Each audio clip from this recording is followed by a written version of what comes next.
Hey, what's up everyone? It's your girl Brain Sinead, and today I'll be sharing with you my October TBR. So if you want to know all the books that I'll be reading in October, please stay tuned.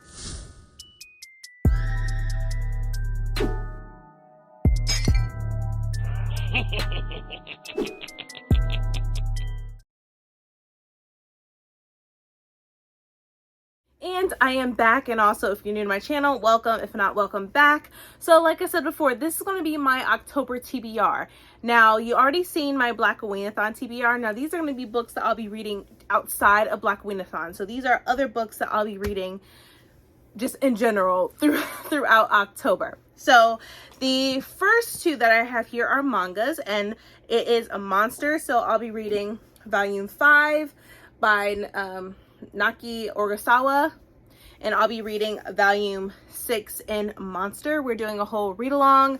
I did just I had went ahead because my work schedule is just really crazy, and I'm trying to read them just to get ahead of the game, because I feel like if I don't, I'm definitely not going to be able to read them all for the read along that we are doing. So I'm a little bit ahead of the schedule, just so that I can keep up, because like I said, my work schedule is hectic, especially during this time of year. I know it's going to be even busier for me, and I won't be reading as much. So I definitely want to read them while I can. So like I said, volume 5 and volume 6 for the monster read along, which also there's some beautiful people that are also read along with me. I'll leave them down below in the description. I'm really excited. I loved the first 4 volumes, and I'm ready to see what happens next. So these are 2 mangas that I'll be reading in October. The next book that I'm going to be reading, which I will probably do my own individual book review for this book alone, and that is The Attic Child. It says 2 children separated by almost a century, bound by a secret, and this is by Lola J. And this is one of the book of the month picks that I chose like a couple months ago. So I figure, like, why not? Like, why not? So for this book, let's see what the synopsis says. It says, a riveting dual narrative of love, loss, and identity, centering on 2 children separated by decades who, bound by a secret, find themselves locked away in the same attic years apart. So it says, in the early 1900s, taken from his homeland, 12-year-old Celestine spends most of the time locked away in the attic of a large house by the sea. The only time Celestine isn't bound by the confines of the small space is when he is acting as an unpaid servant to English explorer Sir Richard Babington.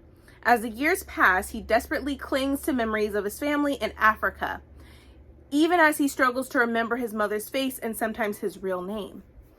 And then it goes to 1974. Laura, a young orphan girl born into wealth and privilege, finds herself trapped in the same attic. Searching for a ray of light in the darkness of the attic, Laura finds a message carved on the wall, written in an unidentifiable language, and under the floorboards, an old-fashioned pin, a porcelain doll, and a beaded necklace, providing comfort for her when all hope is lost. These clues will lead her to uncover the secrets of the attic. So I'm looking forward to reading this. This sounds really interesting. I haven't heard a lot of people talking about this book, so I was like, let me go ahead and read this. So this is another book that I'll be reading. The next book that I'll be reading, and I also will be doing a TikTok for this book alone, and that is Princess of Souls by Alexandra Christo. I thought this would be really interesting. I haven't heard much about it, especially I haven't heard much about this author, but I was intrigued by the cover alone. And so for this book, it says, for 16 years, Celestra has been trapped in her tower on the floating mountain, preparing to take her mother's place as the king's witch and foretell death in the Festival of Predictions. Outrunning your fate earns a wish and the chance to steal the king's immortality, but die and your soul is forfeit. And though thousands have tried, no one has ever beaten death. As a soldier in the king's army, Knox is an unlikely candidate for the festival, but driven by revenge, he is determined to steal the king's immortality and kill the entirety of his court, starting with Celestra. Yet, when Celestra touches Knox in her very first prediction, their fates become entwined and death seeks both their souls. Only by working together can they survive long enough to escape the dark fate that now hunts them. So this sounded really interesting. I feel like there's like a tad, maybe a little bit of romance between the two characters of Celestra and Nox. So yeah, I look forward to doing that, and looking forward to do a TikTok. I'm really starting to love TikTok. I've been doing a lot more lately. So if you haven't followed me on TikTok, I suggest you do so. All my links and stuff for all my social media is down below in the description. So just check me out. So yeah, I have this one. Next one that I'm really looking forward to reading, and I'll be doing an individual book review for this book. It's a Rick Riordan Presents, and that is The Lords of Night, a Shadow Bruja novel by J.C. Cervantes. So yeah, I really look forward to reading this. The first book that I read by J.C. Cervantes was A Fractured Path, which was part of the Mirror series. So I really loved her writing, so I'm glad that I'll be reading this by her, and it's just, her writing is just beautiful. It's so beautiful.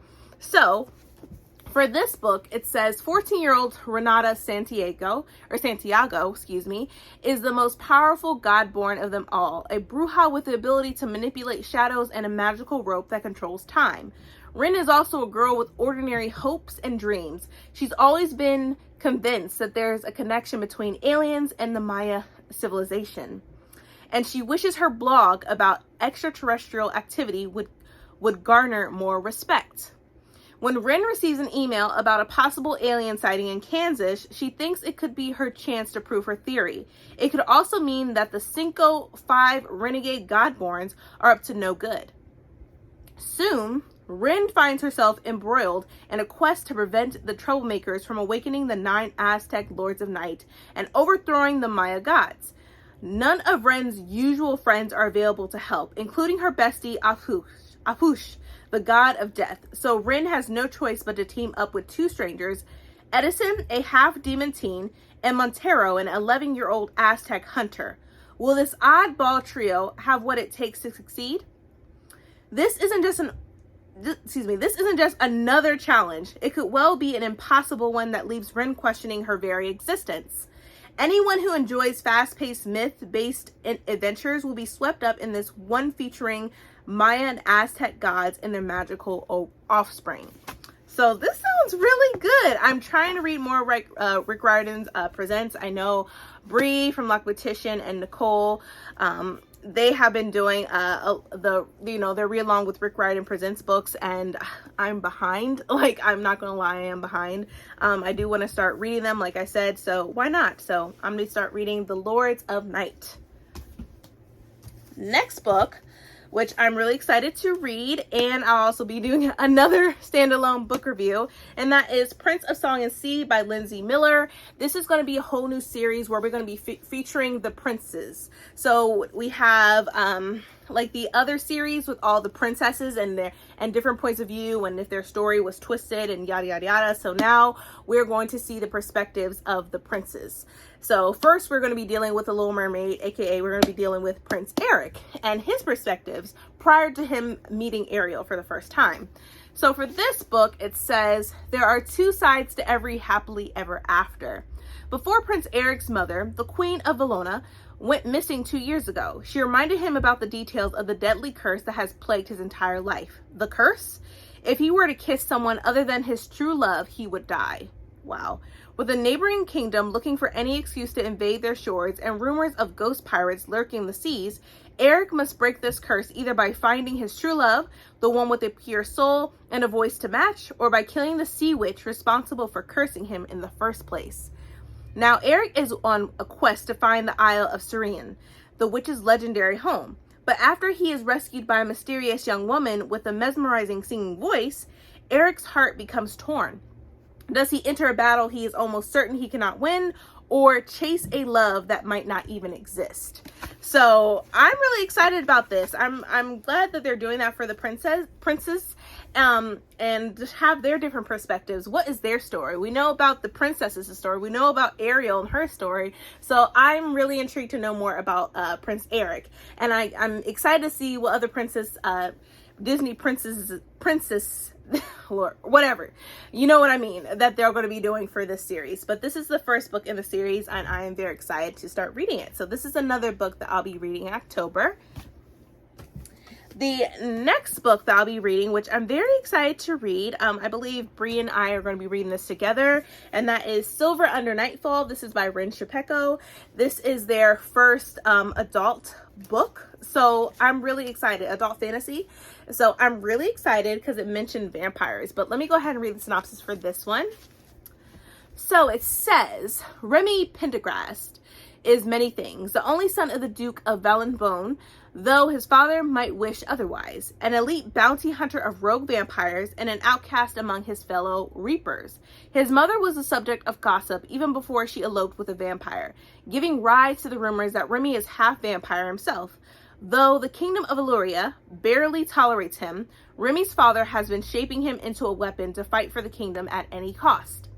When a terrifying new breed of vampire is sighted outside the city, Remy prepares to investigate alone, but then he encounters a shockingly warm-hearted vampire heiress, Zeodon Song, and her infiltratingly arrogant fiancé, vampire lord Zayden Melek, who may hold the key to defeating the creatures, though Remy knows associating with them won't do his reputation any favors. When he's offered a spot alongside them to find the truth about the rot, the mutating virus that's plaguing the kingdom, Remy faces a choice. It's one he's certain he'll regret. But as the three face dangerous hardships during their journey, Remy develops fond and complicated feelings for the couple. He begins to question what he holds true about vampires, as well as the story behind his own family legacy. As the rot continues to spread across the kingdom, Remy must decide where his loyalties lie. With his father and the kingdom he's been trained to defend, or with the vampires who might just be the death of him. So yeah, I'm really looking forward to reading this. This sounds really interesting. I've been wanting to read books that has vampires in them, so this is one book that I'm going to be starting out reading in October. Probably throughout the rest of the year, I'll be reading books that have vampires in them, so I'm excited for that. So cannot wait to start reading this one. And then the next one is Saga. This is book 3. I read book 1 and book 2. Now this is book 3. I'm really excited. I love Hazel. She's just so beautiful. The ending from the book 2, I was like, oh my god. So I'm really looking forward to seeing what this book for this one and what the journey is for them now as well. But I love the graphics. I'm really like look at that, like that's insane. But yeah, I cannot wait to start reading this and, you know, finish up reading Saga. And since I said finish up reading Saga, once I finish book 3, I'm going to read Saga Volume 10. This is the one that just came out, I think, like last week. And I'm really excited to read this one. Like, my gosh, like, I love this. So it's going to be a continuation. And that way I will be finally caught up with Saga. So here is book 3. And here is volume 10. Now, I don't know when they'll have another book because it's going to take them a while because this one just came out. And there has to be other volumes in order for them to have book 4. So when they have book 4, I definitely will be getting that one. But yeah, I will also be reading Saga volume 10. And you know, I gotta give credit to Bree from the Lockbook Petition and Ashley from the Bookish Realm, because they have influenced me, and I've always wanted to read Saga, and it was them that pushed me to read it. And also Bree's been reading along as well, so we've been reading them together. So I'm really excited about this journey. I'm really excited that I'm now in this whole different world. It's just really fun and exciting. So thank you all so much for that, especially for the recommendations. Y'all are killing it. Love it. But yeah, that is it. These are all the books that I'll be reading in October outside of Black-A-Ween-A-thon. If you haven't watched my Black-A-Ween-A-thon TBR, I'll leave that up above just so y'all watch it, you know.